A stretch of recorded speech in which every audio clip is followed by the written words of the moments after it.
The council chamber was the largest room in the galaxy. Its ceiling stretched so high that clouds sometimes formed near the top.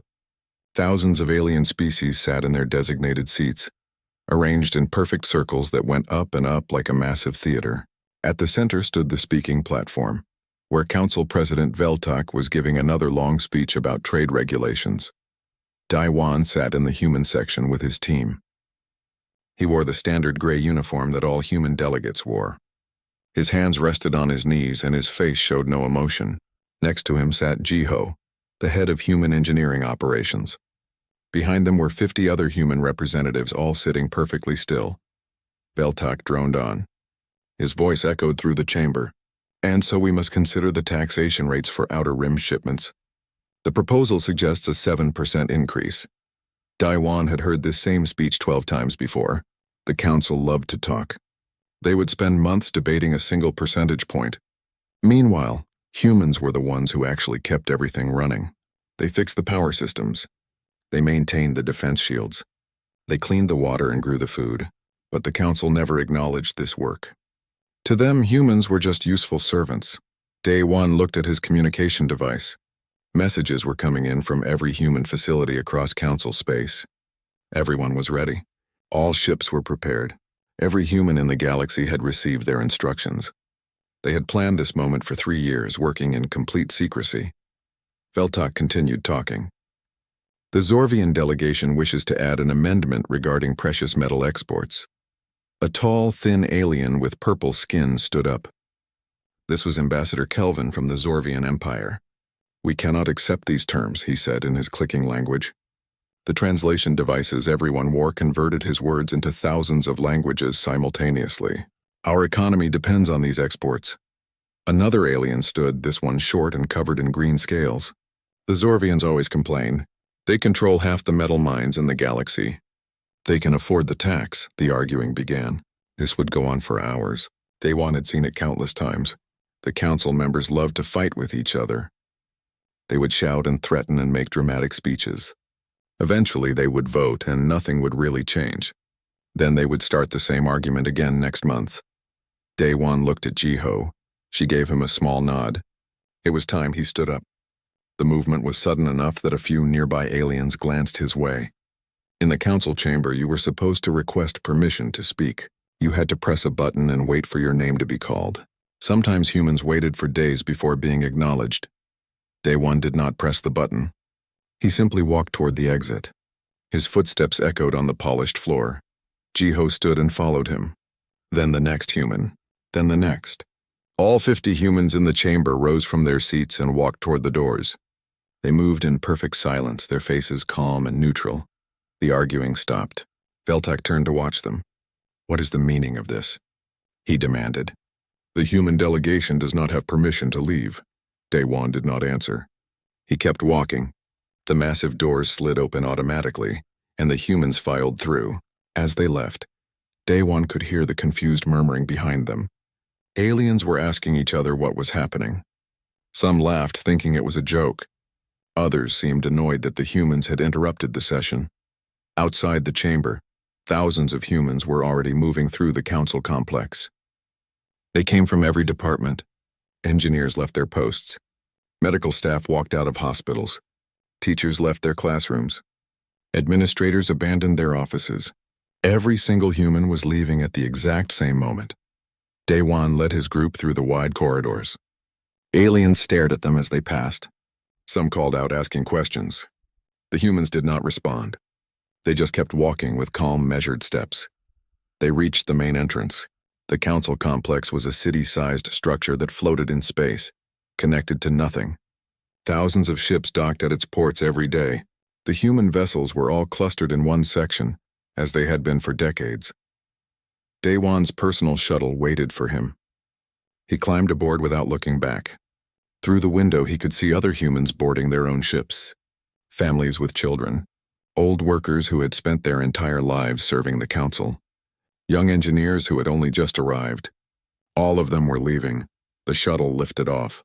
As it moved away from the docking port, Daiwan activated his communication device. "This is Daiwan to all human vessels. Initiate departure sequence.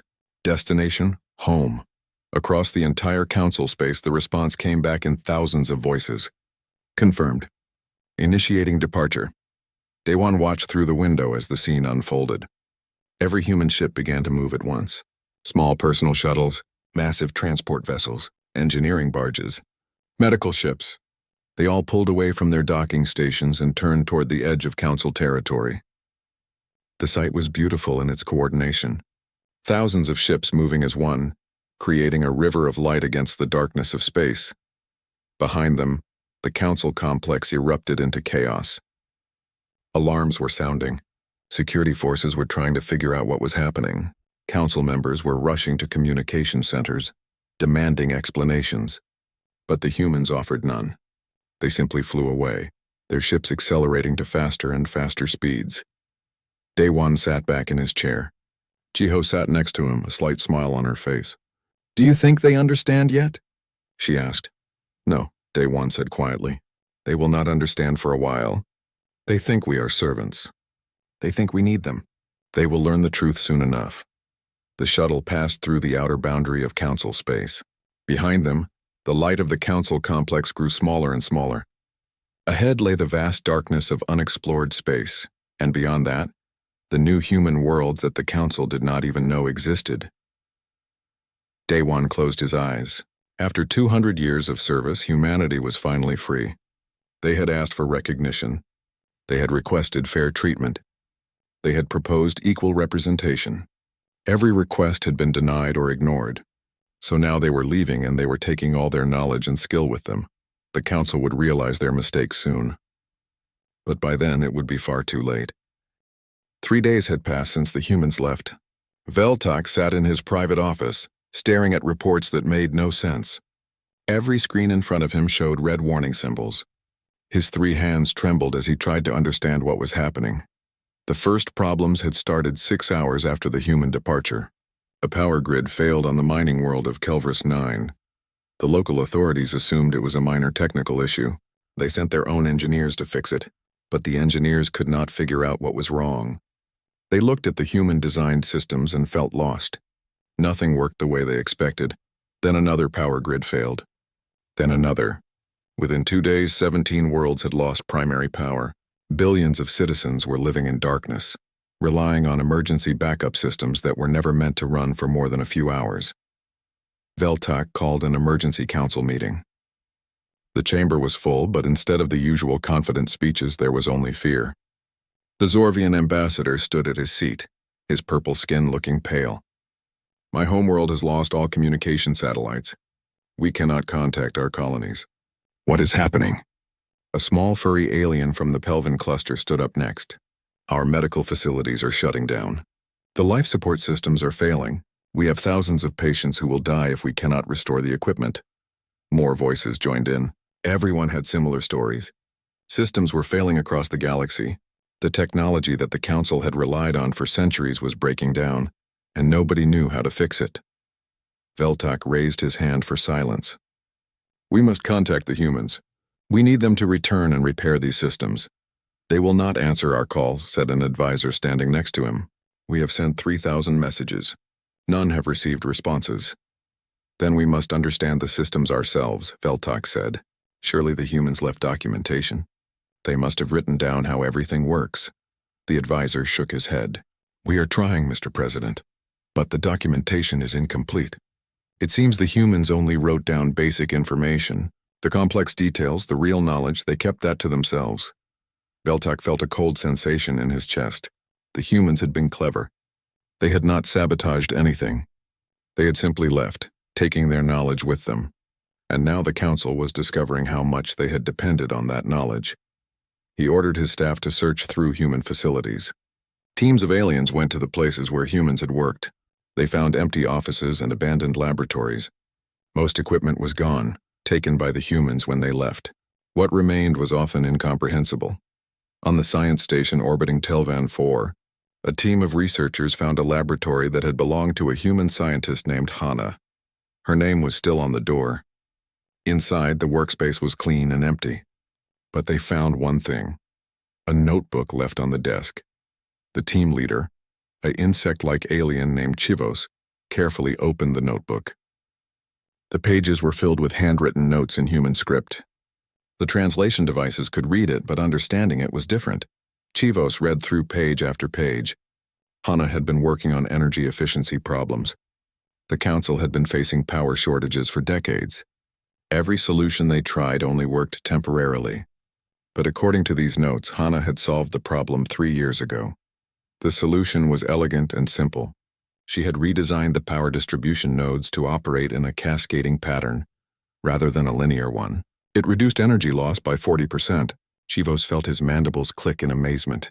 This was revolutionary technology. Why had the council never heard about it? He kept reading. There were more discoveries. A water purification method that was 10 times more efficient than current systems. A shield generator design that used half the power. A medicine that could treat 3 different diseases that the council considered incurable. Page after page of solutions to problems that plagued council civilization. At the end of the notebook, Hana had written a final entry. Chivos read it slowly, his translation device converting the human words. I presented my energy findings to the Council Science Committee today. They did not listen. Administrator Kelvor said that humans should focus on maintenance work, not research. He said our ideas were not needed. This is the 5th time my proposals have been rejected without review. I understand now that the Council does not want our solutions. They only want our labor. I have stopped trying to help them. Let them struggle with their problems. We have our own future to build. The date on that entry was 2 years and 8 months ago. Chivos felt something he had never experienced before. It was shame, deep, burning shame. The humans had been trying to help, and the council had dismissed them. Now those same humans were gone, and the council was drowning in problems that could have been solved years ago. He took the notebook to Veltak. The president read through it in silence. When he finished, he set it down carefully. Find more of these, he said quietly. Search every human facility. I want to know what else we missed. The search revealed more than Veltak could have imagined. In abandoned human quarters across the galaxy, they found thousands of notebooks, data drives, and personal logs. Every discovery made things worse. Humans had developed better farming techniques that could have ended food shortages. They had created new medicines. They had designed more efficient ships. They had solved mathematical problems that council scientists had been working on for centuries. They had done all of this quietly in their spare time, while performing the basic maintenance jobs the council assigned to them. And every time they had tried to share this knowledge, they had been ignored or dismissed. The council had treated human ideas as worthless, assuming that a species good at maintenance could not possibly contribute to science or culture. Veltak spent his days reading report after report. The more he learned, the worse he felt. The defense systems that protected council worlds from asteroids and space debris, designed and maintained entirely by humans. The communication network that let different species talk to each other, built by human engineers. The food distribution system that fed trillions, organized by human logistics experts. The council had not just lost workers. They had lost the foundation of their entire civilization. Everything they took for granted had been quietly supported by human expertise. And now that support was gone. On the 10th day after the departure, Veltak stood before the council again. The chamber was half empty. Many representatives could not travel because the transport systems were failing. Those who were present looked exhausted and frightened. We must face the truth, Veltak said. His voice echoed in the large space. We did not value the humans. We treated them as servants when they were partners. We ignored their contributions. We dismissed their intelligence, and now we are paying the price for our arrogance. The chamber was silent. No one argued. No one made excuses. They all knew he was right. We must find them, Veltak continued. We must apologize. We must beg them to return. But even as he said the words, he wondered if it was already too late. The humans had left without warning, without negotiation, without demands. They had simply walked away. That suggested a decision made long ago after careful thought. That suggested they had no intention of ever coming back. Veltak looked at the empty seats where the human delegation used to sit. For 200 years, humans had occupied those seats, and in all that time, the council had never truly seen them. Now they were gone, and the council was finally beginning to understand what they had lost. 2 months after the human departure, the galactic economy collapsed. It started slowly, then accelerated like a ship falling into a black hole. The trade routes broke first. For centuries, merchants had traveled between worlds using navigation systems that calculated the safest and fastest paths through space. These systems analyzed gravitational fields, solar radiation, and debris patterns. They updated constantly, keeping millions of ships safe every day. But the systems stopped updating. The navigation computers still worked, but they were using old data. Space was not static. Asteroids moved. Solar flares erupted. New debris fields formed. Without current information, the trade routes became dangerous. The first major accident happened near the Voltan system. A cargo vessel carrying medical supplies followed its navigation computer into what should have been empty space. Instead, the ship hit a debris field that had drifted into the route 3 weeks earlier. The vessel was destroyed. All 47 crew members died. More accidents followed. Ships collided with unexpected obstacles. Others got lost when their navigation data proved incorrect. Merchants became afraid to travel. Trade slowed to a trickle. Worlds that depended on imported food and medicine began to suffer. In the Council archives, researchers found a document that explained the navigation system. It had been created by human astronomers 60 years ago.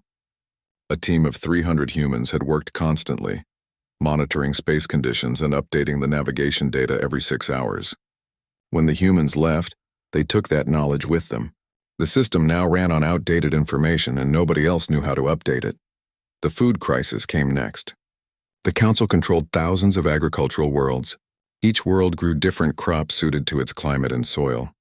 A complex distribution network moved food from farms to cities across the galaxy. Every species had different nutritional needs. The system had to track which foods went where, ensuring that each world received what its population could actually eat. That system failed in the 3rd month. A programming error caused shipments to go to the wrong destinations. A carnivorous species received plant matter they could not digest. An herbivore world got meat shipments. Children went hungry while warehouses overflowed with food their species could not consume. The Council tried to fix the distribution network. They hired the best programmers from a dozen species. The programmers looked at the code and felt overwhelmed.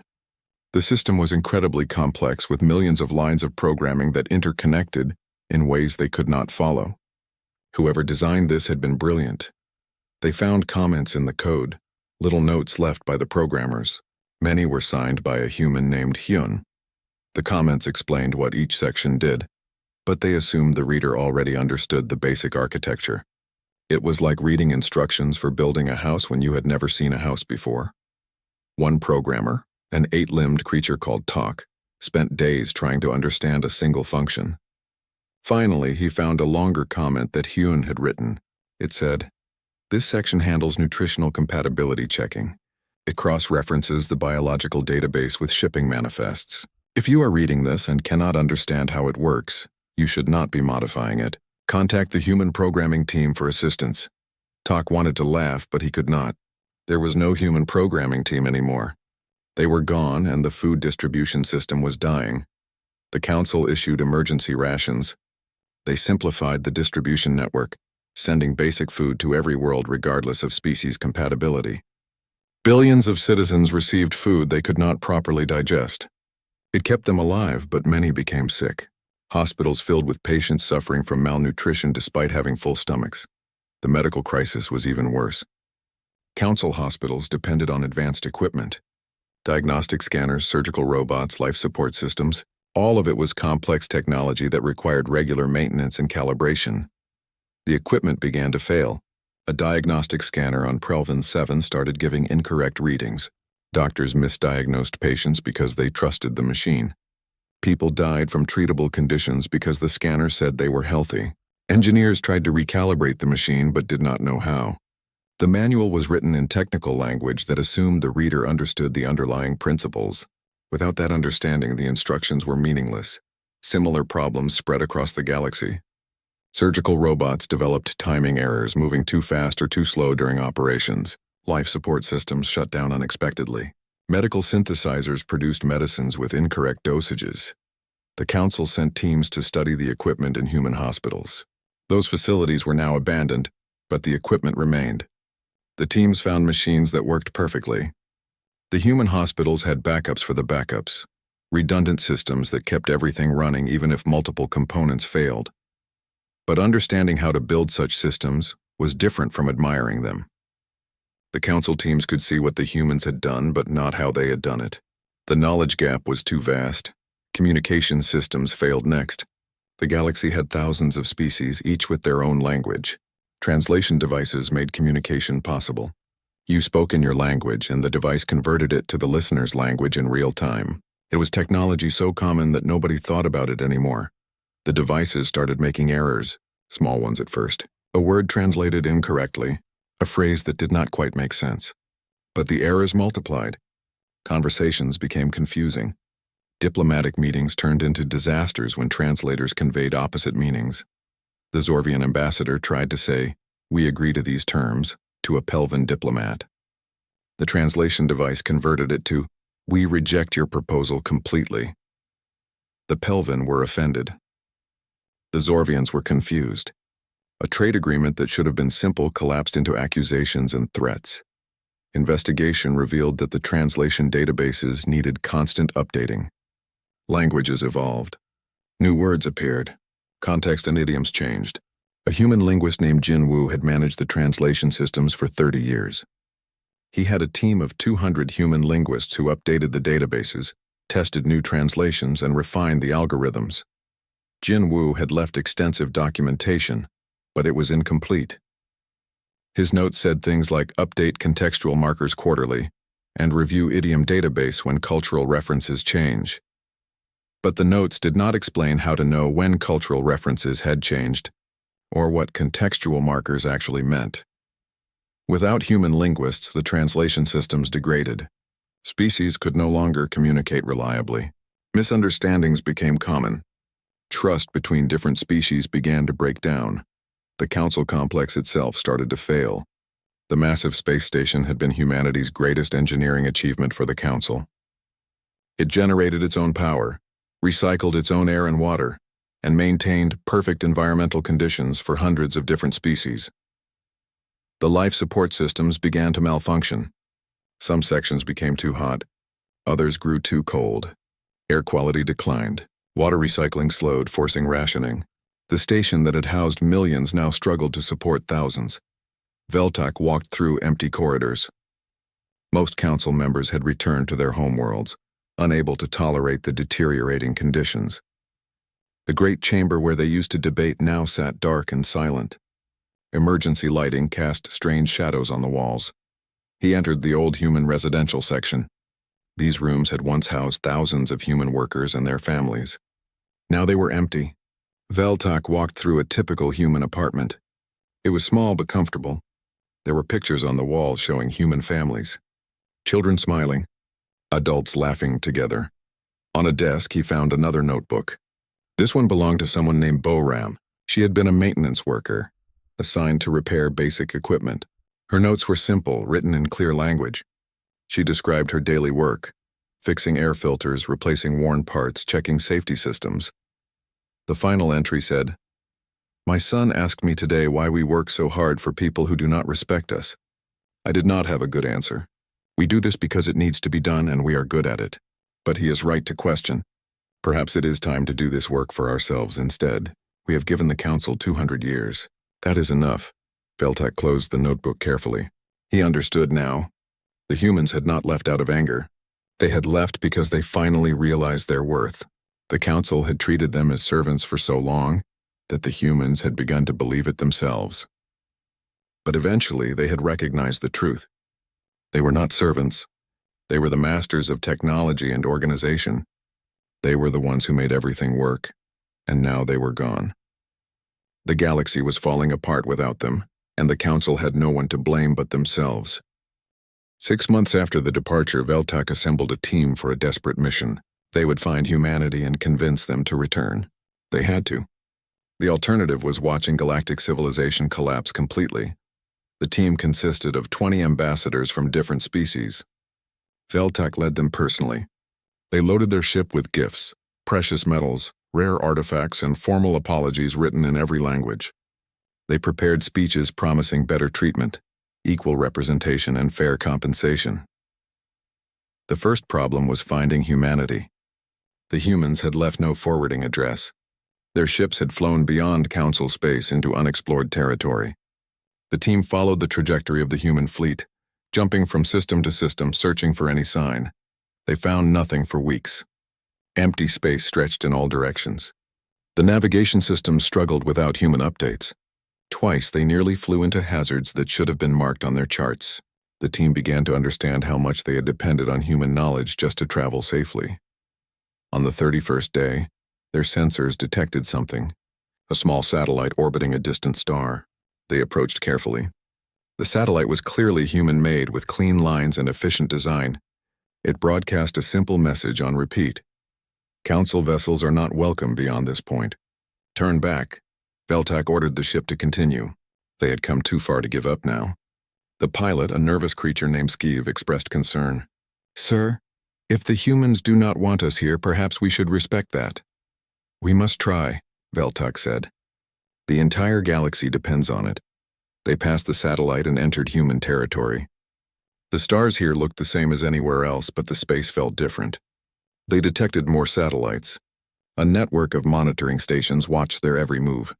The humans knew they were coming. 3 days later, they found the first human world. It appeared on their sensors as a blue and green planet orbiting a yellow star. The site was beautiful. Cities dotted the surface, but they were different from Council cities. These were organized in careful patterns with large green spaces between the buildings.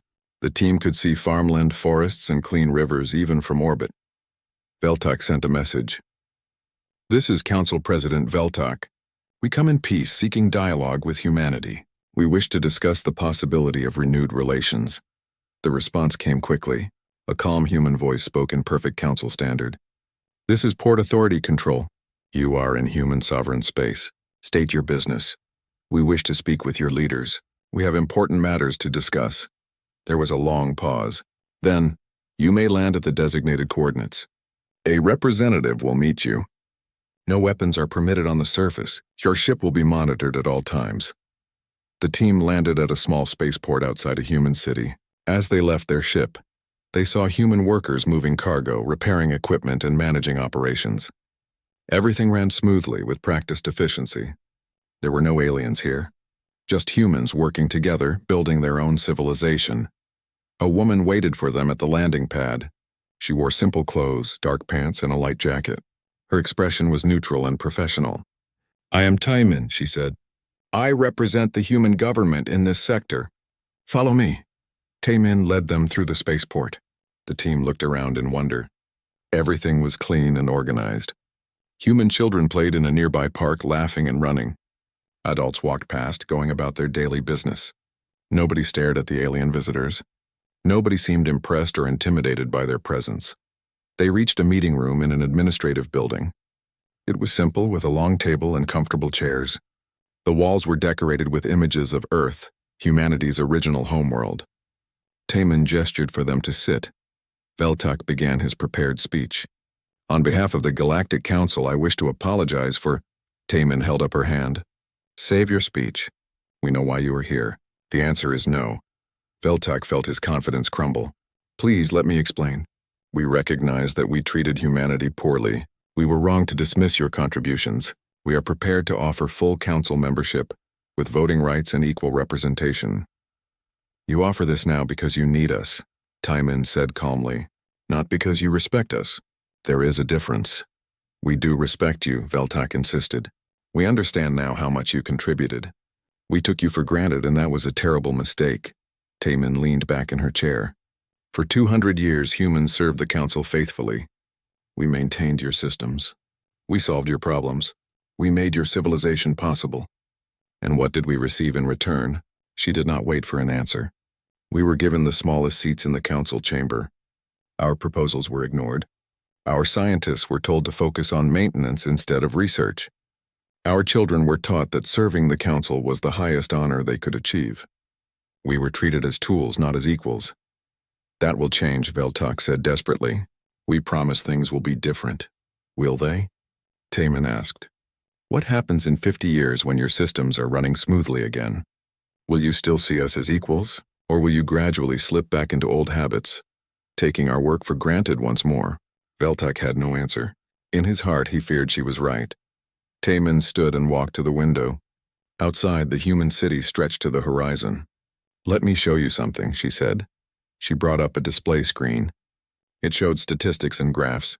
"This is our current civilization. 27 worlds, all fully self-sufficient. Our population is 3 billion and growing. Our technology advances every year. Our people are happy, educated, and free to pursue their own dreams." More images appeared. Schools where human children learned science and art. Hospitals with advanced medical equipment. Research facilities where scientists worked on new discoveries. Farms producing abundant food. Factories building ships and tools. "We built all of this in 3 years, Taemin said. While we were preparing to leave, we were also preparing for independence. We developed new technologies. We trained our people in every necessary skill. We created a complete civilization that needs nothing from the Council." She turned to face Veltak. "Why would we give this up to return to servitude?" "It would not be servitude," Veltak protested. "You would be equal partners." "Equal partners do not beg," Taemin said quietly. "Equal partners negotiate from positions of mutual need. But you need us far more than we need you. That is not equality. That is dependency." The other ambassadors began to speak, offering promises and guarantees. Taemin listened politely but remained unmoved. Finally, she raised her hand again. "I will be honest with you," she said. "Some humans want to help the Council. They remember friends among your species. They feel guilty about leaving. But they are a minority. Most humans are tired. We gave you 2 centuries. We built your civilization. We kept you safe and comfortable. And we received only disrespect in return." She walked back to her seat. "There is a human saying, 'Fool me once, shame on you. Fool me twice, shame on me.' We will not be fooled again." Veltak felt despair settling over him. What about the billions of innocents suffering in Council space? The children going hungry because the food distribution has failed? The patients dying because medical equipment no longer works? Do they not deserve your help? Taemin's expression softened slightly. "That is not a fair question. Those people are suffering because of their leaders' choices, not ours. We did not break your systems. We simply stopped maintaining them. The responsibility for their repair belongs to those who took them for granted. We do not know how," Veltak admitted. "The technology is too complex. It would take us generations to learn what you know." "Then you should start learning," Taemin said. "We can provide some educational materials, technical manuals, basic principles, but we will not return to do the work for you. You must learn to be self-sufficient just as we did." The meeting continued for hours, but the outcome never changed. Taemin was polite but firm. Humanity would remain independent. They would trade with the Council on equal terms, but they would not rejoin. They would share some knowledge but not return to maintain Council systems. They would be neighbors, perhaps eventually friends, but never servants again. As the team prepared to leave, Veltak asked one final question. "Do you hate us?" Taemin considered this. "No," she said finally. "We do not hate you. We pity you. You had the greatest gift the galaxy could offer, willing, capable partners who asked only for respect. And you threw it away because you could not see beyond your own arrogance. Now you must live with that choice." The team flew back to Council space in silence. Their mission had failed completely. Humanity was not coming back. 5 years had passed since the human departure. Veltak was old now. His 3 hands shook constantly. His skin had lost its vibrant color. He spent most days in his small office, reading reports about the slow collapse of the civilization he had once led. The Council had survived, but barely. They had learned some basic maintenance. Young engineers studied the human manuals and training materials that Taemin had provided. Progress was slow and painful. Every lesson cost lives. Every mistake resulted in systems failing and people suffering. The Grand Council chamber was empty now. Most species had withdrawn to their homeworlds, focusing on their own survival rather than galactic politics. The few remaining council members met in small rooms to discuss practical matters like food distribution and power rationing. There were no more grand speeches about taxation and trade regulations. Those concerns seemed laughable now. Veltak looked out his window at the council complex. Half the station was dark, shut down to conserve power. The population had dropped from millions to thousands. Most of those who remained were engineers and technicians, desperately trying to keep basic systems running. A visitor was announced. Veltek sighed and told his assistant to send them in. He was tired of visitors. They always wanted the same thing, solutions he did not have, hope he could not provide. The door opened. An elderly woman walked in. She moved slowly but with dignity. Her hair was white and her face was lined with age. But her eyes were clear and intelligent. She wore simple human clothing. Veltek stood in surprise. "You are human." "Yes," the woman said. "My name is Myung. I was born in council space 80 years ago. I lived here until the departure. Now I live in human territory, but I have returned to visit." "Why?" Veltek asked. "Your people want nothing to do with us." Myung sat down without being invited. "That is not entirely true. Many humans still care about the species we once lived among. We do not hate you. We are simply disappointed." She looked around the shabby office. "I wanted to see what had become of the council. I needed to know if leaving was the right choice." "And what have you concluded?" Veltek asked bitterly. "That it was necessary," Myung said. "The council would never have changed while we remained. As long as we maintained your systems, you had no reason to learn. As long as we solved your problems, you had no motivation to understand them." She pulled out an old photograph from her pocket. It showed a young human woman standing in front of a power station. "This is me 60 years ago. I was an engineer. I worked on the main power grid for the Kelvros sector. I was good at my job. I was proud of my work." Veltek looked at the photograph. The young Myung in the picture looked happy and confident. "I tried to teach your engineers," Myung continued. "I created training programs. I offered to mentor young workers from different species. I wanted to share my knowledge. Do you know what the council administrators told me?" Veltek shook his head. "They said it was not necessary. They said humans should focus on doing the work, not training others to do it. They said I was wasting time that could be spent on maintenance." Myung's voice was calm, but Veltek could hear the old pain beneath the words. "I'm sorry," Veltek said quietly. "Sorry does not repair the damage," Myung said. "But it is a start. The problem was never that individual council members were cruel. Most of you were decent people. The problem was systemic. The council structure itself encouraged you to see humans as tools rather than people." She put the photograph away. "When you have a tool that works perfectly, you do not think about how it works. You do not maintain it carefully. You do not appreciate it. You simply use it until it breaks, and then you are surprised and upset. We never thought of you as tools," Veltek protested weakly. "Then what were we?" Myung asked. "Partners. Partners have equal voices. Friends. Friends listen to each other. Family. Family values each other's contributions. We were none of those things. We were useful, and that was all that mattered to the council." Veltek had no answer. He had spent 5 years thinking about these same questions. Every conclusion led to the same truth. Myung was right. "Your young engineers are learning," Myung said. "I have been watching their progress. It is slow, but they are trying. In another generation, maybe 2, the council will understand the technology you depend on. You will be able to maintain it yourselves." "Generations," Veltek repeated. "So many will suffer while we learn." "Yes," Myung agreed. "That is the price of ignorance. You should have learned these things 200 years ago, while humans were here to teach you properly. Instead, you waited until crisis forced you to learn through trial and error. The suffering is tragic, but it is not humanity's fault." She stood to leave. "I came here because I wanted you to understand something. Humans do not celebrate your struggles. We take no joy in your pain. We simply refuse to rescue you from the consequences of your own choices." "Will your people ever forgive us?" Veltek asked. Myung paused at the door. "Some already have. Others never will. Most are somewhere in between. We are building our own civilization now. What the council does or thinks matters less to us with each passing year. In time, you will simply be neighbors. Other species who share the galaxy with us, nothing more, nothing less." "That seems lonely," Veltek said. "It is honest," Myung replied. "False friendship built on inequality is lonelier than truthful distance." She opened the door. "Goodbye, Veltek. I do not think we will meet again. I am old and I have no reason to return here."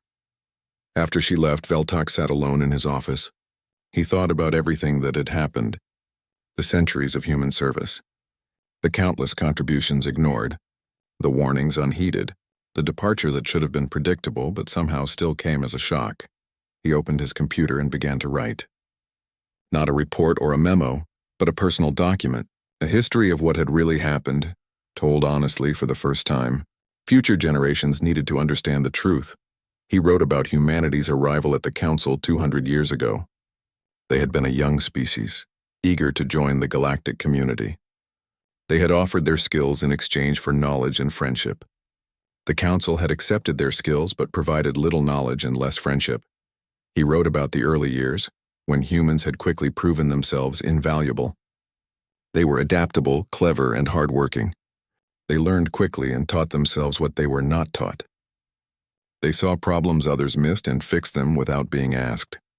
He wrote about how the Council had gradually come to depend on humans for everything. Not just maintenance, but innovation. Not just labor, but leadership. Humans had become the backbone of galactic civilization. Yet they were never acknowledged as such. He wrote about the countless times humans had requested equal representation, fair treatment, or simple recognition. How each request had been denied or ignored. How the Council had convinced itself that the current arrangement was fair because humans seemed content with it. He wrote about the departure itself, the stunning moment when every human had simply stood up and left. How the Council had been too arrogant to understand what was happening until it was far too late. He wrote about the collapse that followed. The systems failing, the technology breaking, the slow, painful realization that humans had not been servants at all. They had been the masters, tolerating the Council's leadership out of patience and goodwill. When that patience finally ended, the truth became obvious. He wrote about the failed mission to bring humans back. Taman's calm rejection, the sight of thriving human worlds that needed nothing from the Council. The bitter understanding that humanity had moved on while the Council remained trapped in its own dysfunction. Finally, he wrote about Myung's visit. Her gentle but devastating honesty, her refusal to offer false comfort, her explanation that humans did not hate the Council, they simply did not need it anymore. At the end of his document, Veltak wrote a conclusion. Let this serve as a warning to future generations. The greatest gift the galaxy can offer is willing partnership with capable people. Do not take such gifts for granted. Do not assume your own superiority. Do not confuse dependence with devotion. Humanity served the Council for 200 years. They asked only for respect and we gave them only utility. We treated them as means to our ends, never as ends in themselves. We were blind and our blindness cost us everything. Now we must rebuild, slowly and painfully. We must learn what we should have learned generations ago. We must become self-sufficient as we should have been all along. And we must remember this lesson. True strength comes not from having others serve you, but from being capable yourself. Humanity taught us this lesson at great cost. Some in the Council resent them for leaving. I do not. They stayed far longer than they should have. They gave us centuries of chances to change. We wasted every single one.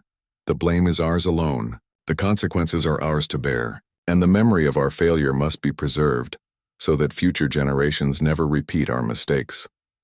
Veltak saved the document and submitted it to the Council archives. Then he sat back in his chair exhausted.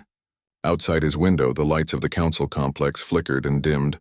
Somewhere out in the darkness of space, humanity was building something new, something better. The Council would survive. They would adapt and learn. In time, they might even thrive again.